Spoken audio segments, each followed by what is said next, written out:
Bugünkü mövzumuz xüsusilə son günlər baş verən şəhərin bu qədim məhəllələri və kvartallarının sökülməsi fonunda şəhərdə mədəni, tarixi və memarlıq irsinin qorunması məsələsidir.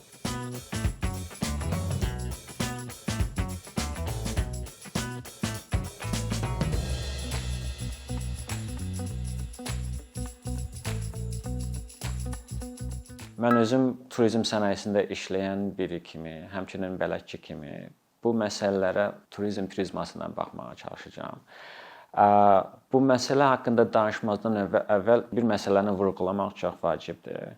Bu vacib ondan ibarətdir ki, Bakı bu mədəni, tarixi, memarlıq irsi ilə bağlı abidələrin qorunması üçün çox böyük bir fürsəti qaçırıb. Bu fürsət 2000-ci ildə Bakı qalası və İçəri şəhər kimi tanıdığımız ərazinin UNESCO-nun Ümumdünya Mədəni İrsinə daxil edilməsi zamanı qaçırdığımız fürsətdir.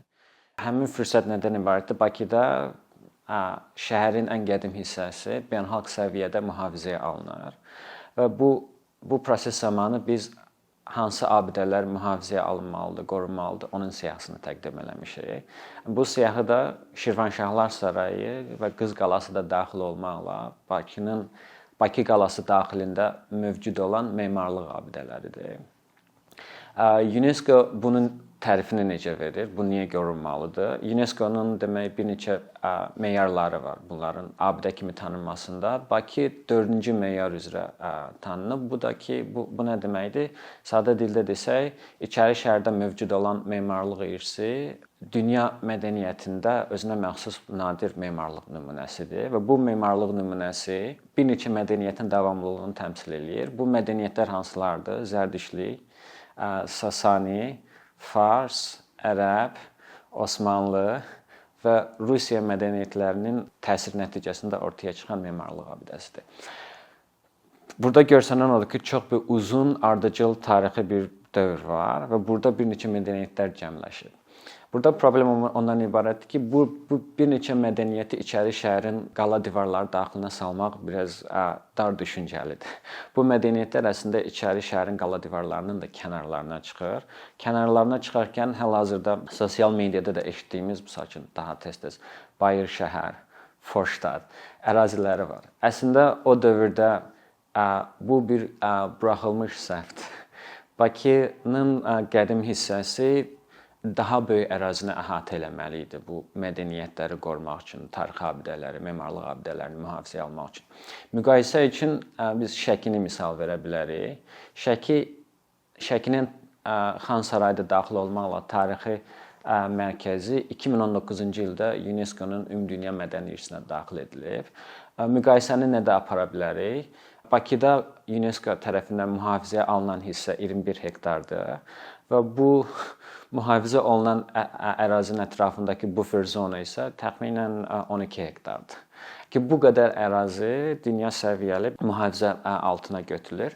Amma Şəkidə yanaşma görürük ki, daha böyükdür miqyas olaraq. Şəkinin UNESCO tərəfindən qorunan hissəsi təxminən 120 hektar ərazidir və bu ərazini qorumaq üçün müəyyən edilən buffer zona isə təxminən 146 hektardır. Yəni ki, Şəkiyə yanaşma daha keyfiyyətli, daha müfəssəl və daha uzaq görəndir.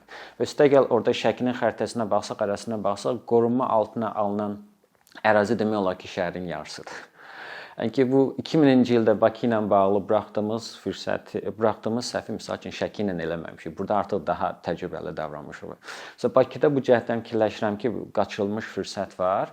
Bir il əvvəl Bakının baş planı qəbul edildi. Bu baş planda bu problemlər təbii ki, özünü göstərdilər. Onların həll yolu təklif elədilər ki, Bakıda xüsusi mühafizə zonası yaratmaq təklif olunur.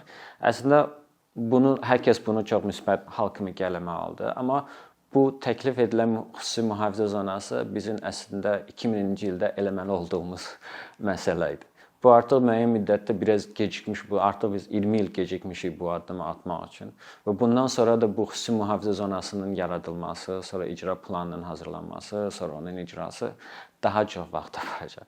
Bu cəhətdən Bakı üçün belə bir qaçırılmış düşünürəm ki, qaçılmış fürsət var. Yəni ki, buna qaçırmışıq artıq. İndiki baş verən o hadisələr, onunla bağlı fikir ayrılıqları əslində 20 il əvvəl həll edilə bilərdi və o zaman bunu müəyyən eləsəydi, indi bəlkə də indiki səviyyədə, yəni ki, problem məsələlər ortaya çıxa bilməzdi. Bu nöqteyi nəzərindən bir şey də qəbul eləmək lazımdır ki, şəhərdə Bakı artıq çox ciddi dəyişiklik prosesindən keçir. Və bu dəyişiklik belə görünən qədərlə biraz dağıdıcıdır. Təbii ki, bu dağıdıcılığı çox mənfi mənada qəbul eləmək lazım deyil. Dağıdıcı ola bilər ki, pis bir şey dağıdır, yerində yenisini yaradır. Və ya da ki, mənfi mənada ola bilər ki, yaxşı bir şey dağıdır, yerində daha pis mühit formalaşdıra bilər. Amma ki, bu aydındır ki, dəyişiklik baş verir. Bu dəyişiklik daha sürətlidir, miqyası böyükdür. Üstəgəl də tezliyi daha tez baş verir. Hər gün şəhər həyatımızda görürük ki, nəsə dəyişir belə. Səhər dururuq ki, nəsə dəyişir belə. Belə bir proses baş verir və bu dəyişiklikdə artıq müxtəlif cür insanlar, şəhər həyatında yaşayan, bununla bağlı qərar verən müxtəlif səviyyədə müxtəlif insanlar buna artıq öz mövqelərini ortaya qoyurlar. Bununla bağlı həll yolları ortaya qoyurlar və hətta ki, problemləri ortaya çıxarmağa çalışırlar. Burada iki qrup var təbii ki. Bir qrup keçmişlə bağlı narahatdır. Keçmişdən bizə gələn bu irsin qorunmasını müdafiə edir, tərəfdardır ki, biz bunu qoruyub saxlamalıyıq. Yəni digər tərəf isə daha çox məsəl üçün bu dəyişiklikdə iqtisadi maraqlardan önə gələrək onlar daha müasir gələcəklə bağlı müasirliyi tamam fərqli cəhətdən görürlər. Onların fikrinə görə keçmişə bu qədər diqqət ayırmağı biraz yersizdir, faydasızdır. Onsuz da tarixi abidələr mədəniyyətə çox böyük bir diqqət ayırırlar və onlar fikirləşirlər ki, bunlara bu qədər diqqət ayırmaq lüzumsuzdur. Onların gələcəklə bağlı dünya görüşləri tamam fərqlidir. İki qrup var, yəni ki, mübarizə gedir belə. Bu mübarizə çərçivəsində aydındır ki, şəhər transformasiyadan keçir. Bu transformasiyanın nəticəsində nələr baş verir şəhərdə? Görünən odur ki, Bakıdakı o məhəllələr, kvartallar yenidən qurması, abadlaşması, təmir prosesi baş verir. Bu baş verərkən nə ola bilər? Həmin mühitdə həyat yenidən canlana bilər. Orada infrastruktur təzələnir, yeni mühit formalaşır. Bir məsələ budur. İkinci nə baş verə bilər? İnsanların həyat şəraitində təhlükəsizlik məsələsi ortaya çıxır. Yəni buradakı mühit daha təhlükəsiz və daha təhlükəsiz ola bilər və həmçinin də burada bu ərazilərdə insanlara göstərilən xidmət keyfiyyəti artırılır. Amma bunlar baş verərkən çox mənfi hal baş verir. Burada yaşayan daimi sakinlərin köçürülməsi məsələsi ortaya çıxır. Yəni ki, burada əvvəllər mövcud olan sosial, iqtisadi mühit, insanlar arası münasibətlər tənəzzülə uğraya bilər. Yəni ki, indiyə qədər mövcud olmuş bir ekosistem var orada, həyat var, mühit var, bu yoxa çıxa bilər.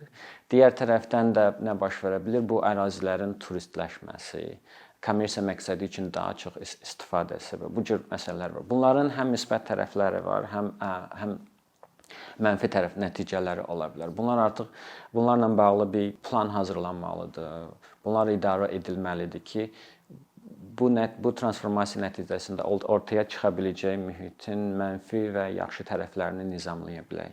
Mən özüm turizm sənayesinin bir üzvü olaraq təbii ki, bizim üçün bu ərazilərdə turistlər üçün xidmətin artırılması çox vacibdir. Yəni ki, şəhərin turistlər üçün cəlb ediciliyi, ümumiyyətlə beynəlxalq turizm sənayesində yeri, rolu olaraq bizi maraqlı edir. Əgər burada mühit dəyişirsə, bu sənaye mühit dəyişərkən turizmlə bağlı məsələlər də məsəl üçün nəzərə alınmalıdır.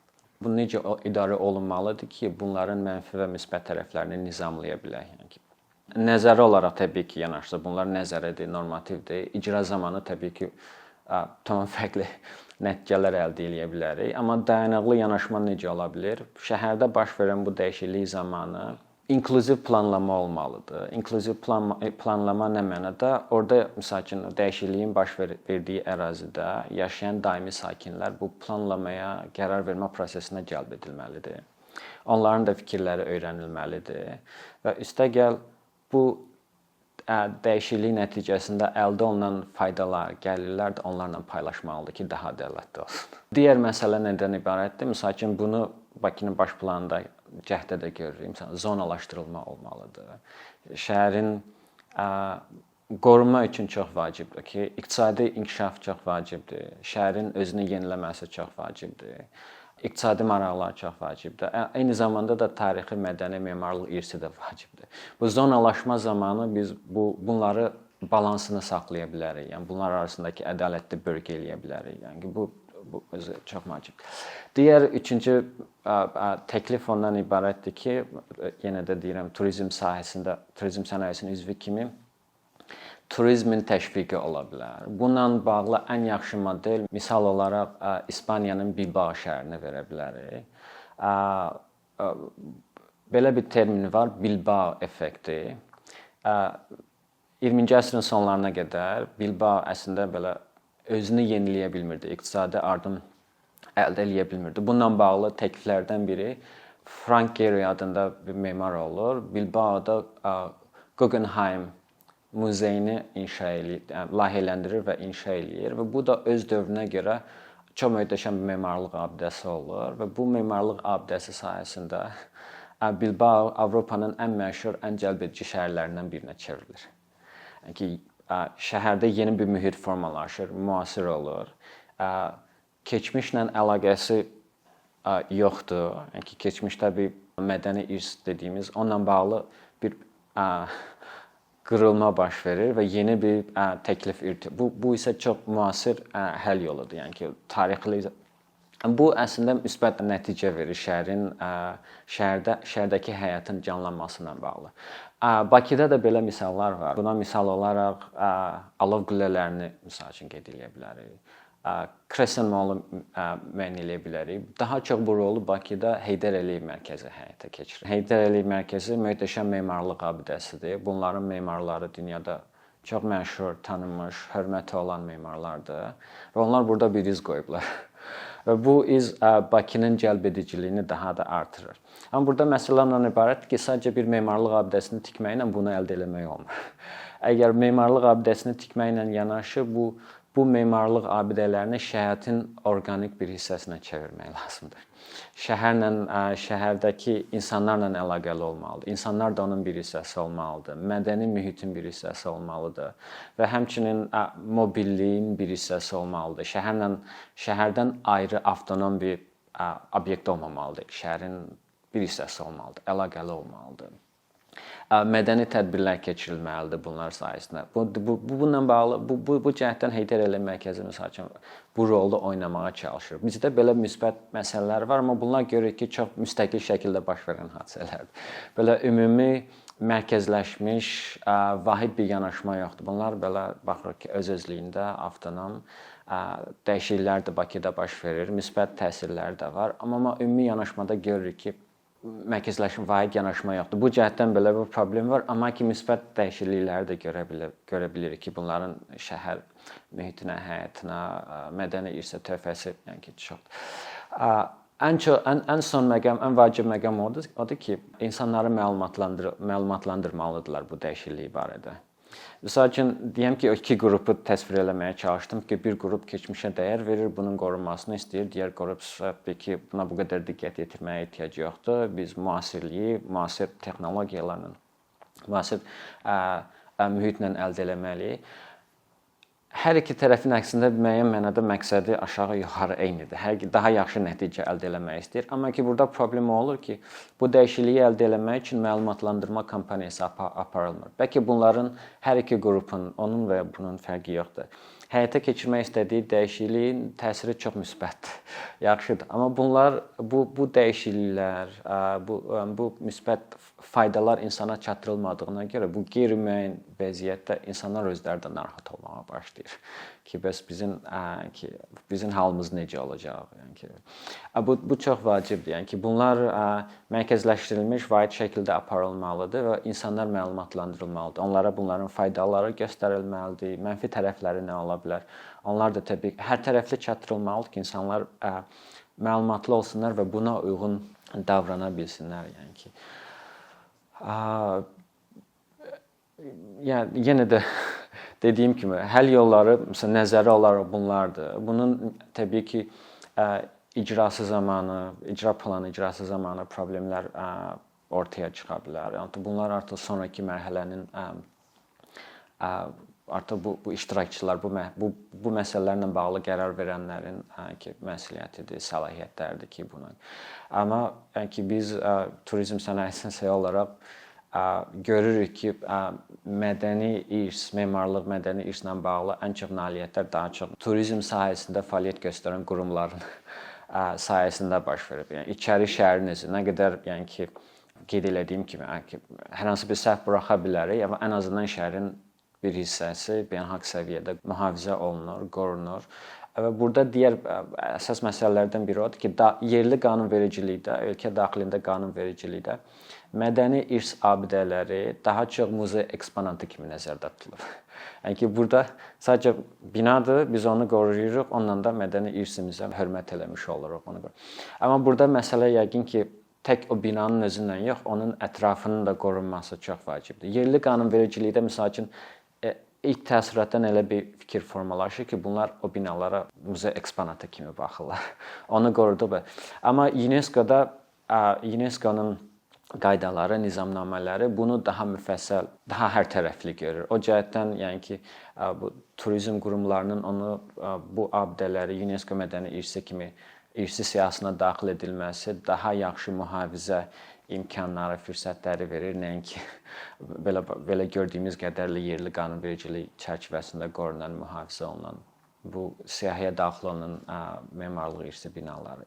Yəni ki, fikirləşirəm ki, bəlkə də bu mədəni irsin qorunması ilə bağlı mədəni irsin qorunmasının tərəfdarları bəlkə tək bizim keçmiş irsimiz var, bunu qorumalıyıqla yanaşı da eyni zamanda bunun ki, digər tərəflərini də fikirləşərək, müdafiə edərək, özlərinə daha çox tərəfdaş yığaraq bu irsin qorunmasına nail ola bilərlər. Nəinki biz bunu qorumalıyıq keçmişimiz. Yəni ki, burada hər tərəfli olmalıdır. Həm sakinlər, həm özümüz dəyər olaraq gördüyümüz, həm şəhərin, ölkənin cəlbediciliyi, yəni ki, bu bizə daha çox fürsətlər, imkanlar verəcək ki, bunları qoruya bilək.